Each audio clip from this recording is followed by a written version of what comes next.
రోడ్లు పాడైపోవడంతో తాము తీవ్ర ఇబ్బందులు ఎదుర్కొంటున్నామని సిద్దిపేట మున్సిపల్ పరిధి 20వ వార్డు మహిళలు ఆవేదన వ్యక్తం చేశారు.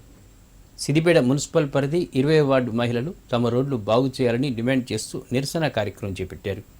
ఈ సందర్భంగా వారు మాట్లాడుతూ చాలా కాలంగా రోడ్లు గుంతలమయమైపోవడంతో ఇబ్బందులు ఎదుర్కొంటున్నామని, స్థానిక కౌన్సిలర్ రియాజుద్దీన్ను ఎన్నిసార్లు కలిసి అడిగినా పెడచెవిన పెడుతున్నారన్నారు.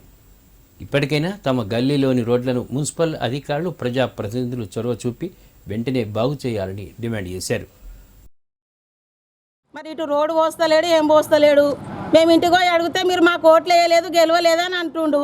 మరి ఈ రోడ్డు సంగతి ఏంది, ఎట్లుంటుంది? మోరీలు తవ్వినప్పుడు రోడ్ అంతా తవ్విండ్రు, పిల్లలు పడుతురు, పెద్దలు పడుతుర్రు.